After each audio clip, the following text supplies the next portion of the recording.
meditate, process my feelings and ventilate. I need to meditate, process my feelings and ventilate. I need to meditate, process my feelings and ventilate. I need to meditate, process my feelings and ventilate. I need to meditate, process my feelings and ventilate. I need to meditate, process my feelings and ventilate. I need a moment of silence. Swear I don't wanna get violent. Smoking, don't know where my mind went. Now my frequency levels are vibrant. Dealing with people exhaust me. Look what your energy cost me. Now my vision is blurry and glossy. The fact that I may leave them salty. Don't know who to trust or to let go. Don't know who to ask or to let know. If you want me to lose, better bet low. Best believe we gon' leave what we came for. What is you saying my name for? It's really a shame, no. I'm seeing the way that they ain't go. But I'ma just stay in my lane, yo. I need to meditate, process my feelings and ventilate. I need to meditate, process my feelings and ventilate. I need to meditate, process my feelings and ventilate. I need to meditate, process my feelings and ventilate. My flow is so dumb and it's awful. I'm flipping the script like a waffle. Guaranteed all my money is lawful. I'm a prophet, a king, and apostle. Broad river tatted on both hands. On game is strong, homie, no lands. They doubted the boy from the first glance. I'm taking the throne at the first chance. Standing alone has its own stance. Being a man has its own pants. Out on the floor, but we don't dance. The way that we run it, we don't prance. Philosopher talk like I'm Plato. If I'm not the one where my cape go. Spiritually young in that Draco. Ain't nobody gon' move till I say so. I need to meditate, process my feelings and ventilate. I need to meditate, process my feelings and ventilate. I need to meditate, process my feelings and ventilate. I need to meditate, process my feelings and ventilate. I need to meditate, process my feelings and ventilate. I need to meditate, process my feelings and ventilate. I need to meditate, process my feelings and ventilate. I need to meditate, process my feelings and ventilate. I need to meditate, process my feelings and ventilate. I need to meditate, process my feelings and ventilate. I need to meditate, process my feelings and ventilate. I need to meditate, process my feelings and ventilate.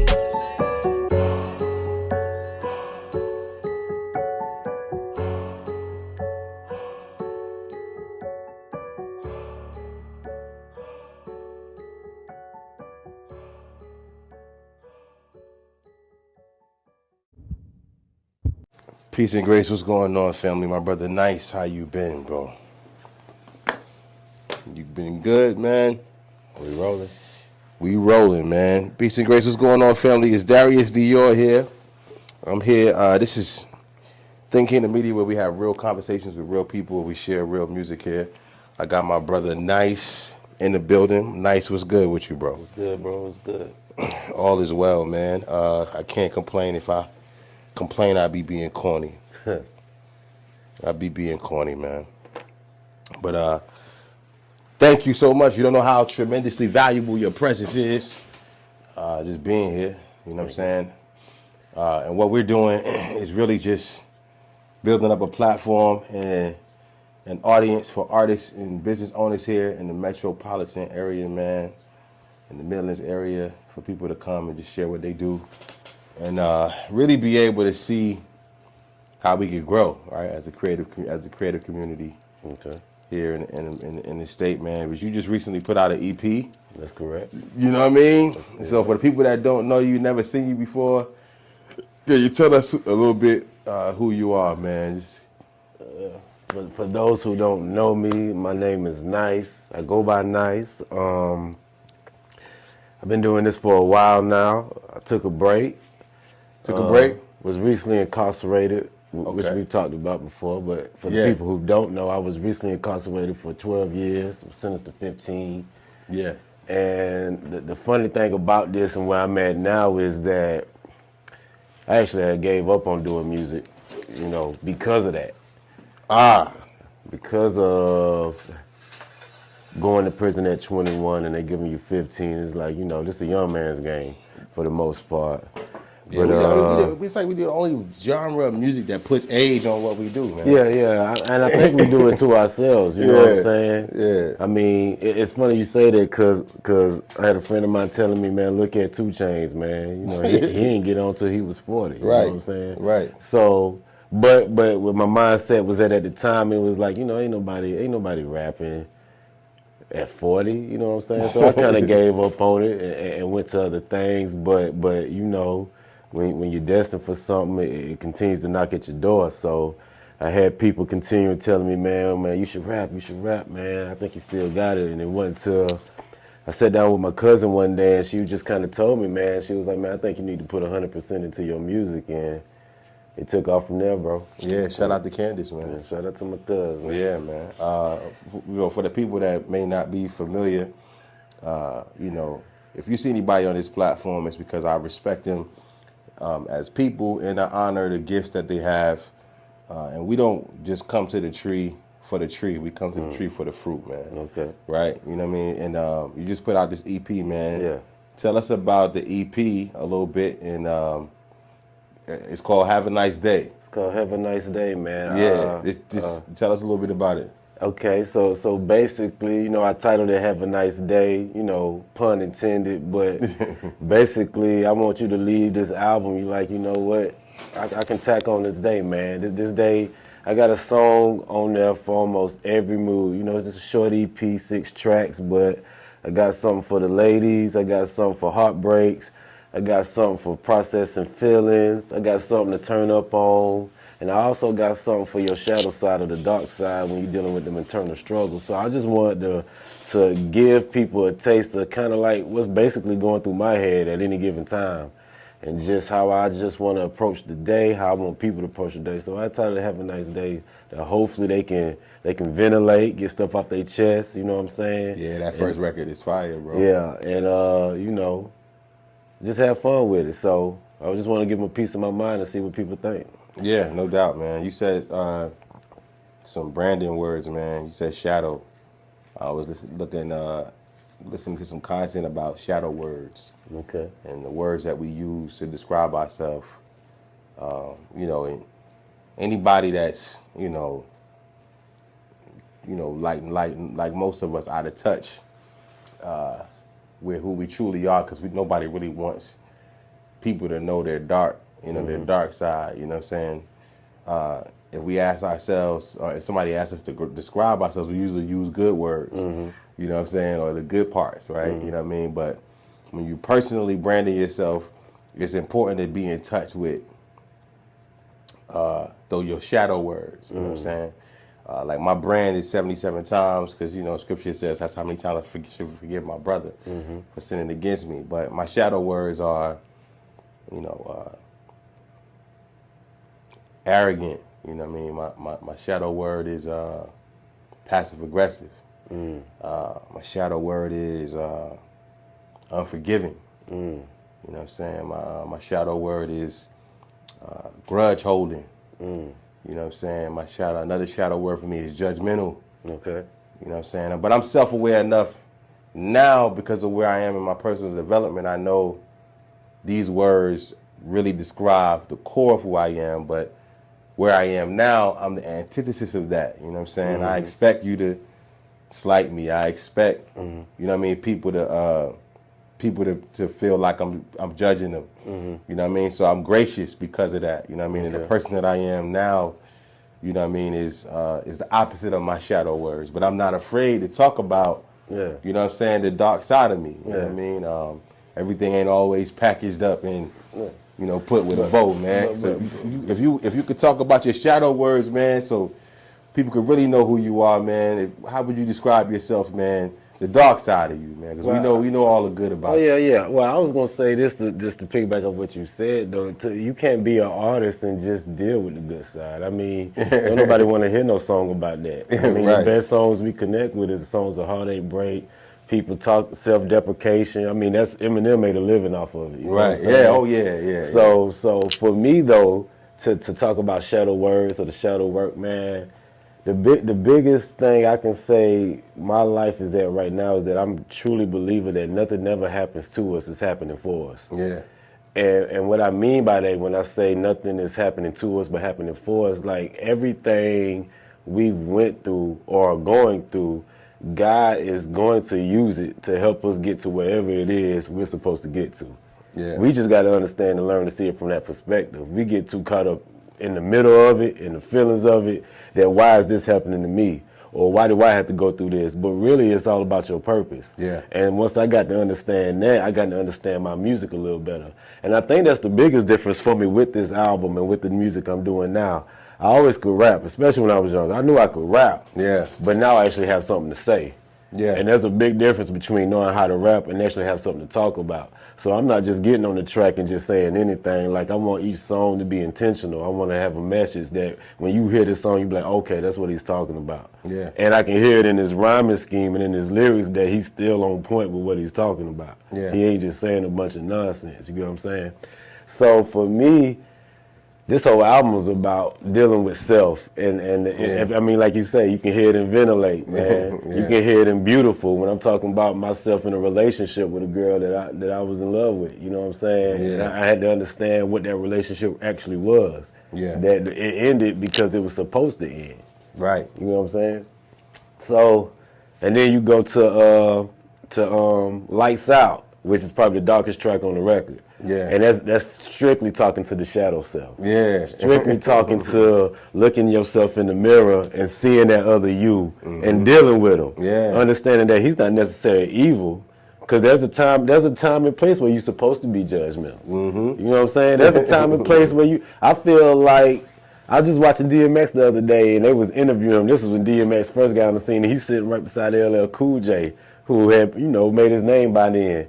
And they was asking him who did he look up, who he thought the best rapper was. And he was like, I'm gonna be real with you. He said, I think I'm the best rapper.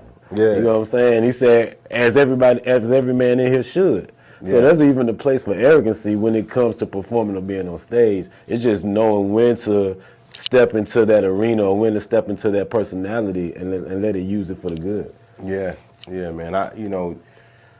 Just thinking about all of the artists that we know, man, and the people that put out music on a consistent basis, or our so-called heroes, we end up growing with them and building a relationship with them, man. And so, you did 12 years in prison. I know we talked about this before, we lost the content somehow, but I wanted to just kind of go back to that, bro. Now that you are doing work within DJJ, you've been there for some time now. You know what I'm saying? So how's that been for you, bro? Well, let me give a shout out to Path to Redemption, Lester Young and Felicia Young.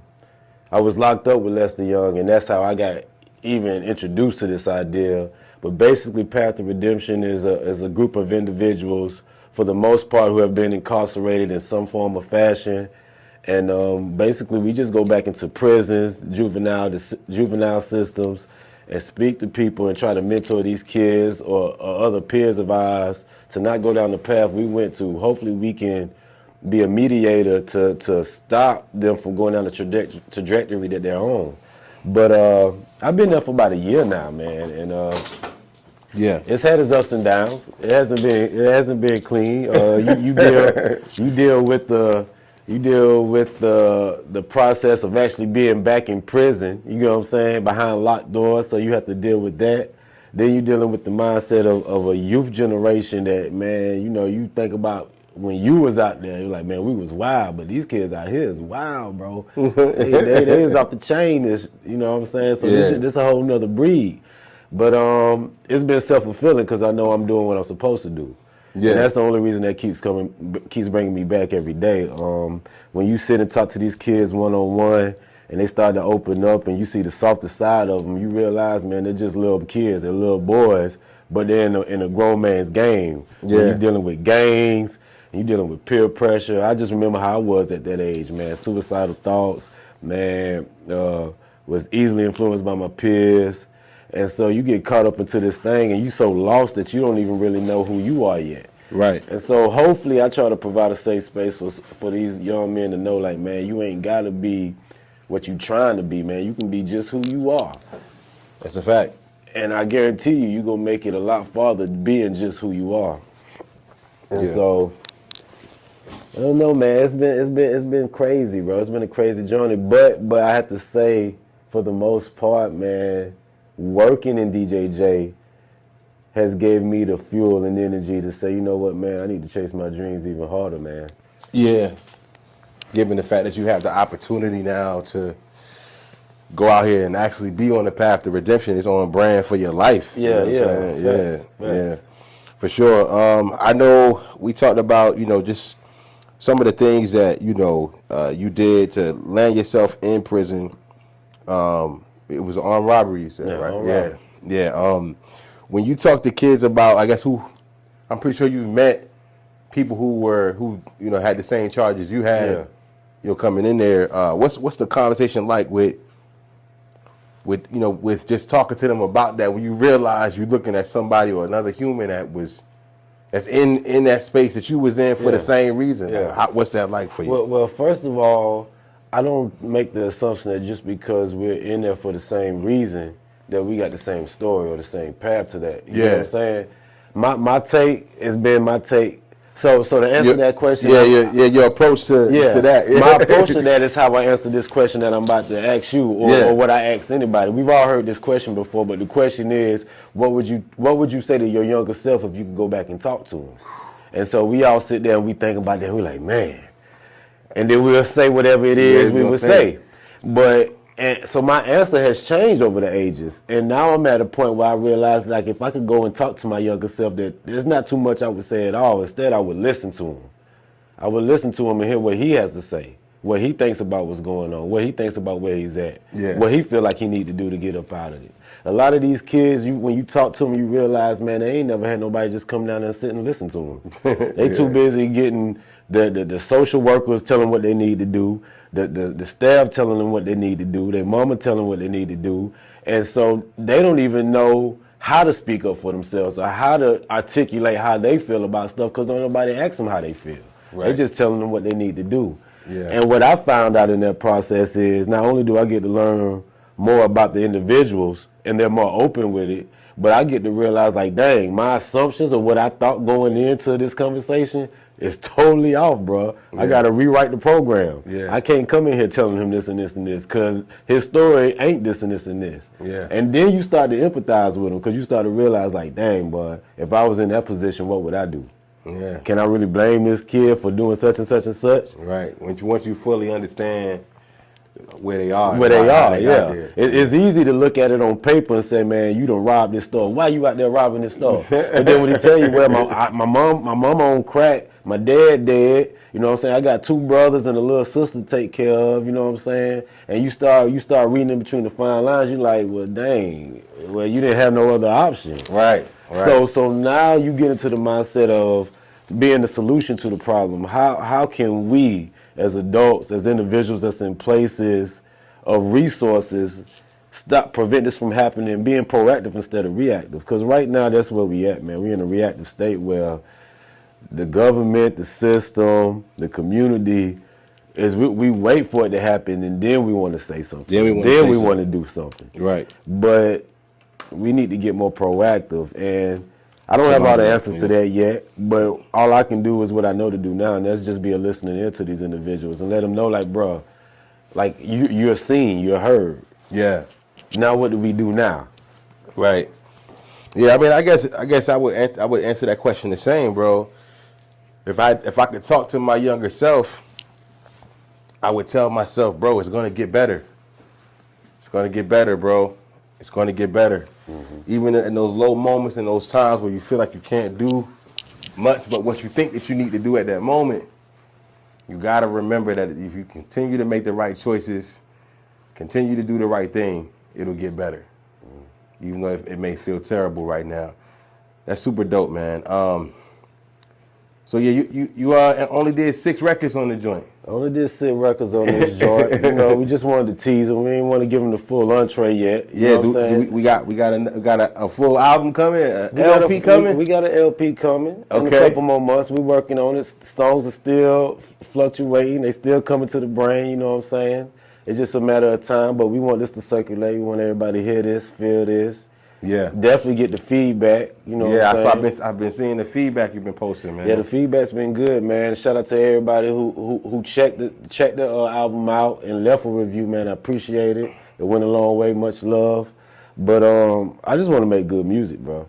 I just want to make good music that people can feel, people can understand, that stand the test of time, that 100 years from now, man, they come back and say, man, that record was dope. Yeah. We think about Will Smith, we don't think about Will Smith as a rapper, but when summertime come on, everybody feel that. We know it's summertime. It's timeless, man. Summertime. Yeah, man.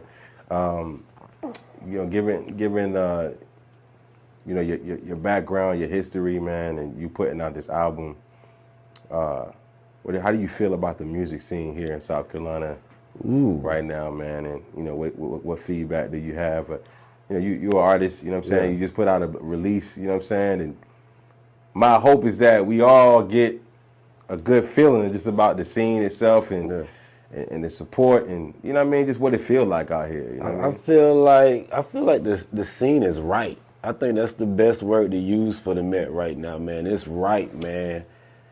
I just went to a networking event this past Friday, bro, where I met about 10 other artists who got up on stage and did their thing, and I was like, okay, I got to step my game up. You know what I'm saying?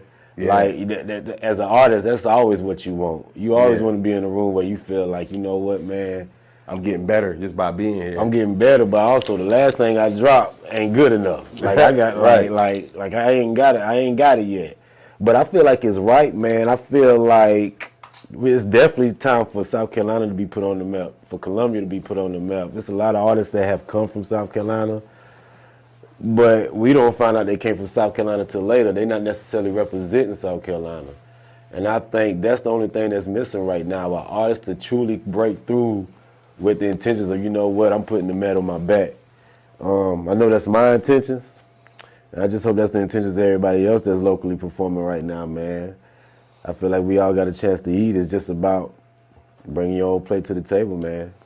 Yeah, and I guess that has been the calling card for South Carolina for so long, you know what I'm saying, that we don't have a breakout artist, you know what I'm saying.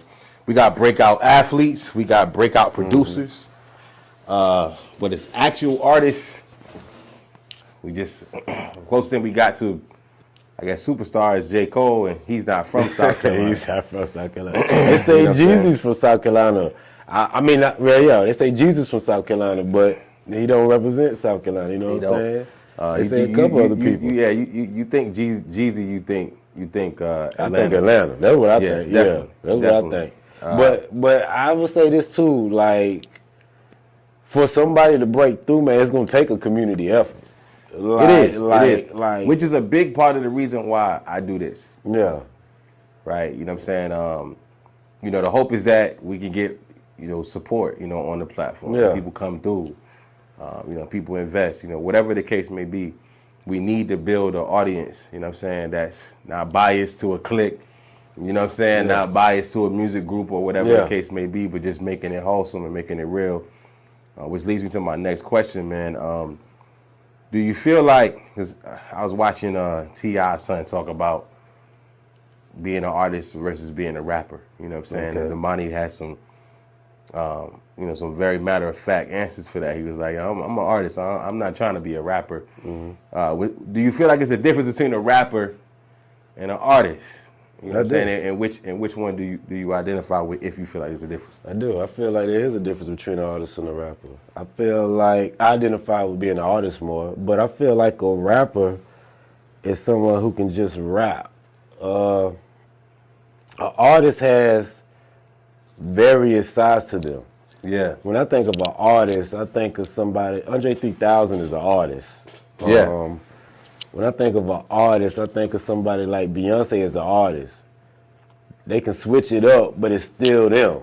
Yeah. You never look, oh, that's Beyonce, but she done switched it up. They always can, an artist can always, Usher said something, you have to be able to, what's the word they use?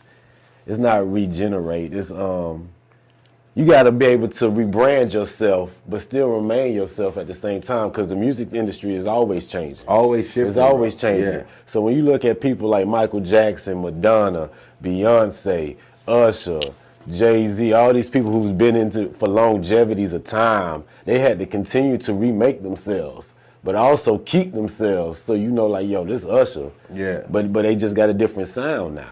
So I think there's a big difference. A rapper just can rap, bro. He knows how to make lyrics, make a good song, but he doesn't necessarily know how to emote feelings. You know what I'm saying? He doesn't necessarily know how to tell a story. He doesn't know how. He doesn't necessarily know how to grab the attention of the captive audience. Yeah. But he might just drop a hot song. That's why you have so many one-hit wonders. Yeah, I mean, and the conversation is important to have because hip hop is 50 years old, obviously. Yeah. And we're having these conversations. We just had to hear Fat Joe say I lied in 95% of my rhymes. You know what I'm saying? He said that? Yeah, he did. And I'm not just saying his name just for clout's sake, but I'm just saying that is a reality of where we are as a community. You know what I'm saying? We're only 50 years old. And the Grammys just acknowledged this for the first time. Skipped all 49 years. KRS-One was like, nah, you ain't about to get the 50th joint. You know what I'm saying? So I asked that question with sincerity because there's an identity crisis, I think, in the hip hop community where we depend on the status quo. And then when you look at what the kids are listening to now, and you look at all the artists that popped, that that came out of wherever they came from, they were rappers. You know what I'm saying? It's not too many artists, and you got to determine what the fine line is, right? Like at heart, I'm a creative. Like you see paintings up on the wall in here. I do beats, I do film and photography. I am an MC.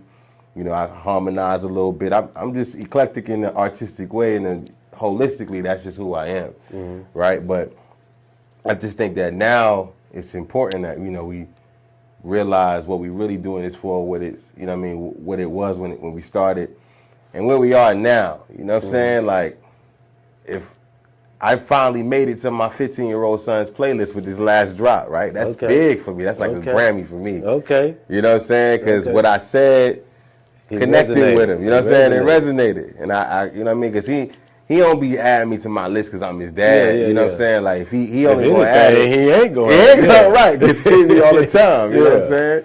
So when I'm observing the younger generation, Gen Z, and what they're listening to and what they consider to be dope, they describe music the way we describe music, as millennials. You know what I'm saying? We say, oh, that's hard. That Lil Wayne came out, that's hard. Like, they still got that's hard. You know what I'm saying? And so it's like, the status quo is we just got to be tough. Yeah. Right? On some level, you know what I mean? We got to be tough. But then when we're saying something that makes sense, that resonates, that they could see and we could paint pictures, lyricism becomes a little bit cloudy in today's climate and culture. And one thing I noticed about you and your music, man, you're very, intentional about your lyrics, bro. Yeah. Talk about your lyrics real quick, man, and what you know what I mean, and how important that is to you, man. I want to talk about my lyrics, but I got a great example of the difference between the artist and the rapper. Yeah. I asked this question, I used to hear it all the time, and I used to live by it, but I had to get break out of it. And there was this thing about if you can rap, you can get on any track. I mean, every rapper done heard that, man. If you can rap, bro, you should be able. You supposed to be able to get on any track. Beat, yeah. But I had to learn that just because you can get on any track, don't mean you're supposed to be on any track. Right. That may not be your taste. That's the difference between an artist and a rapper. An artist can hear a track and be like, boy, that track hard. But bro, I don't think I need to be on that. Yeah. That ain't me. That ain't me. Like it's gonna be hard, but you need to do that with somebody else, so that just need to be you. You know what I'm saying? Yeah. An artist can differentiate between what he need to be on and what he not supposed to be on. Well, a rapper will come like, yeah, I can get on that. Yeah, man, I can rap. And I had to tell Emmanuel, shout out to Eloquent Sounds, man, my producer, bro. Every beat you hear on this track, bro, is produced by him, so holler at him. Yeah. But I told him, bro, like, I can get on any beat. Yeah. Like, I can do it. Like, if you want to just hit my rapping ability, I can do it. But I don't need to be out there talking about shooting nobody or robbing nobody, because that ain't me. I done left that alone. I'm not even trying to promote that. So why would I get on the track talking about something like that? Yeah. You know what I'm saying? I'm at this moment not being my authentic self. And I think that's the biggest thing between the artist and the rapper. Artist knows who they are. They know their lane.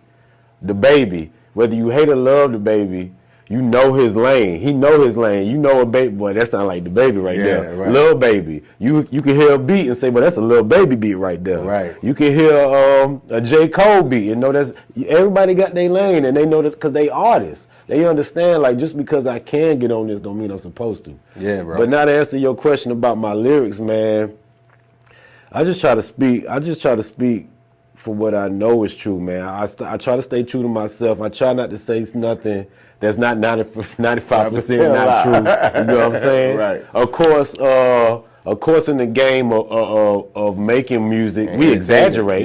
Yeah. I mean, but that's part of the game. I mean, in Hollywood, they exaggerate every movie, everything they do. So we exaggerate. But to the core of everything I talk about, I think it's authentically me, man. I talk about meditation.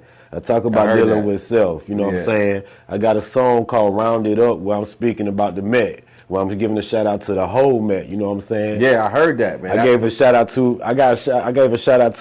my homies I was riding with when I got locked up, and I gave a shout out to the boys I was beefing with when I got locked up. You know what I'm saying? Because all that made me who I was. Yeah. You know what I'm saying? Then I got Chance of a Lifetime where I'm speaking to what would I say to a chick if I met her, you know what I'm saying, and I wanted her to be my wife. You know, what would I say? Because you know how, you remember back in the day when we be like, man, I'm going to call her, and that's what I'm going to say to her. As soon as we get on the phone, all that go out the window. Yeah. We hey, hello, we hear a voice, and we done got stuck.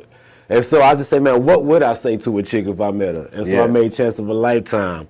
Beautiful. I spoke to a relationship where so many times we hear songs about relationships ending toxically. I said, what if relationship didn't end toxically? Like, what if we just knew, you know what? I love you. I think you're beautiful, but we both need to separate. Yeah. And I spoke to that. And then in Yop, and the last one is Lights Out. Yop, I just spoke to, you know what I'm saying, owning your own energy, man. Realizing that no matter what nobody else say, no matter what nobody else does, you know what I'm saying, you still that nigga. Yeah. Like, in a sense, like, it goes, well, I said, she say she not into me, yep. They say they not feeling me, yep. But if they not hating, then why are they waiting to get at my energy, yep. Yeah. And it's like, yo, y'all say all this thing, but yet y'all still coming around. Yeah, you still tuning in on social media to check to see what I'm doing. Yeah. So I wanted to speak to that.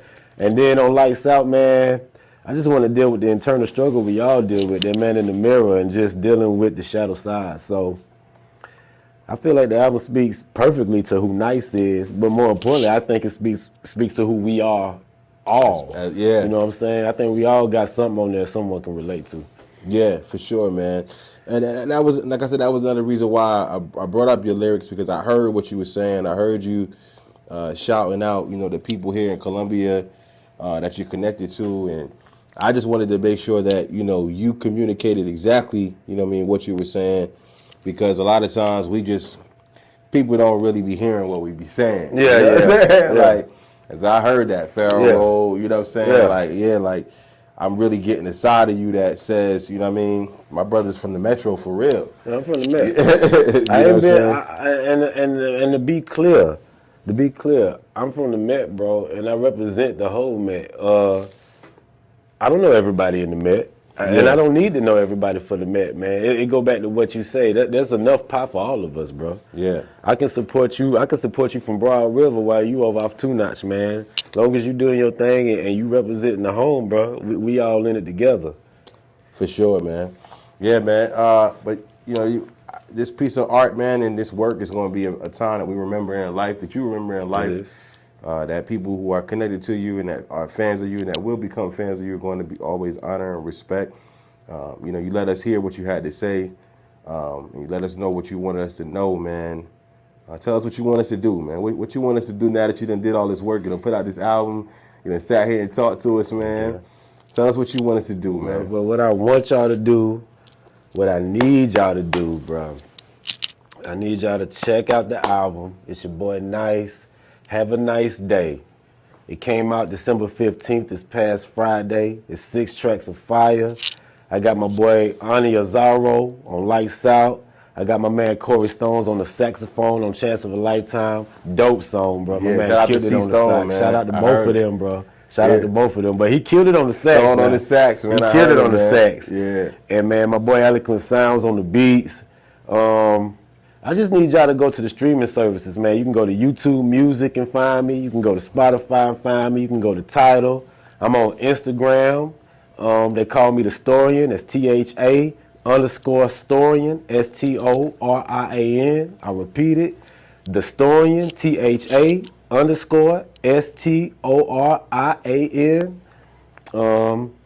You can hit me up on my website, nicholasgiovanni.com.